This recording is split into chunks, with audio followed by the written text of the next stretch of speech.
L'Aljama, llocs i llegendes de Castelló. El pou de la Jueria. Llegenda, la campaneta d'Efraïm, de Rosa Miró Pons.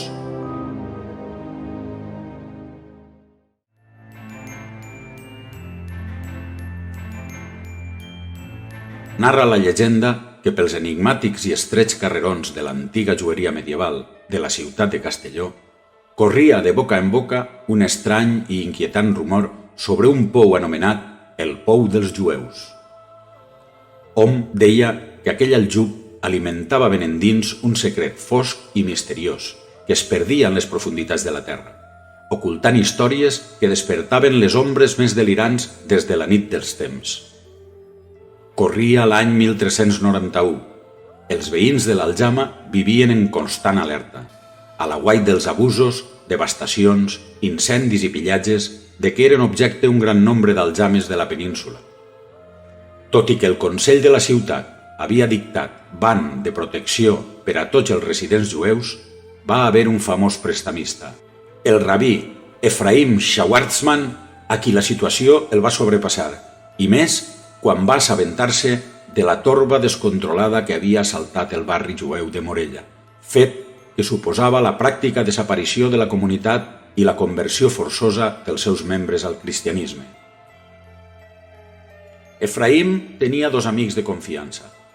Alastrak, un home ric, poeta i pensador molt admirat, obsessionat per l'alquímia, i Vidal, aficionat a l'astronomia, amo i senyor d'un gran nombre de fanecades, així com de la millor casa del Raval.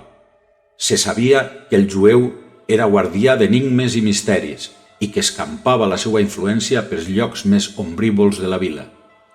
Una vegada al mes, aprofitant les nits de lluna nova, els tres homes es reunien en secret a l'hort del cristià Vidal, convocats pel dringar d'una campaneta que el rabí Efraïm portava sempre a la butxaca. Aquesta trobada clandestina, lluny de qualsevol prejudici religiós, esdevenia un moment màgic d'intercanvi cultural, espiritual, però més que res, un moment de cavilacions i de fer plans per aconseguir grans fortunes i tresors. Una nit sense lluna del mes de maig, els tres homes es van trobar al seu lloc habitual.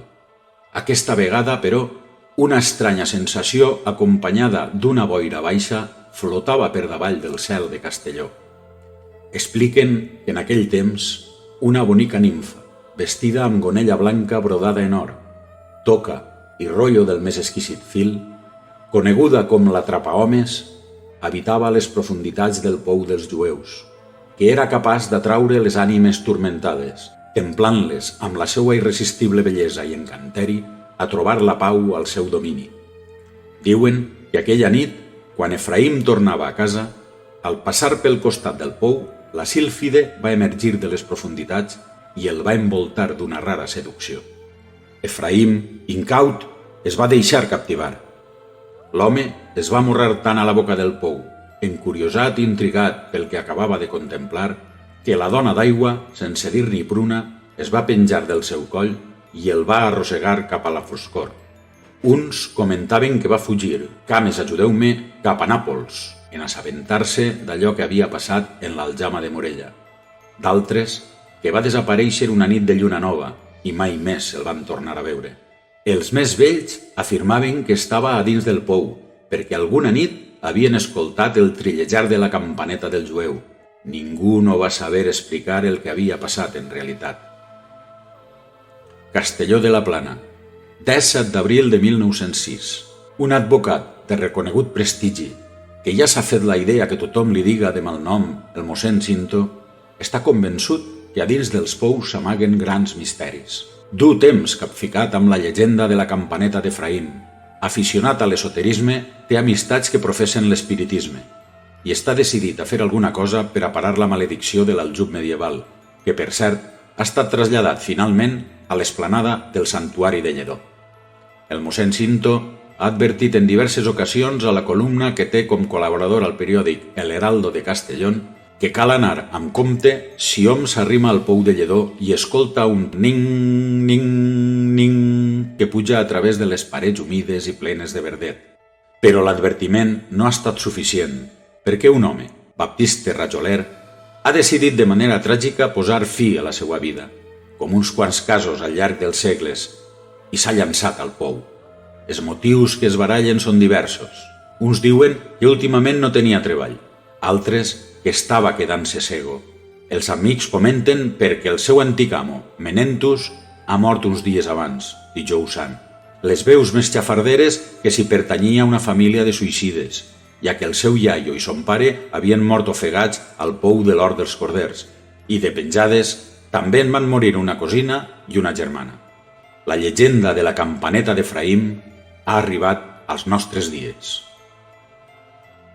Divendres 5 de maig de l'any 2023, vigília de la festivitat en honor a la patrona de Castelló. A primeres hores del matí, abans que el sol acarone les flors dels tarongers i la seua aroma s'escampe pels carrers i places de la ciutat, les clavarieses, la sagristana i les beates més fervoroses s'han congregat i lliurat a la feina de preparar per a la festa els altars de la Mare de Déu de Lledó. Les més atrevides comenten que la campaneta que sona alguna vegada durant el matí evoca una tristesa molt gran. Altres ho neguen i no volen ni parlar de l'assumpte, i amb devoció i respecte continuen engalanant l'ermitori amb flor blanca i olorosa, com ara amarilis, cales, camèlies, dàlies, gerberes, peònies i roses. Ning, ning, ning. Escolteu? Aneu en compte. Ni pensament d'abocar-vos al pou.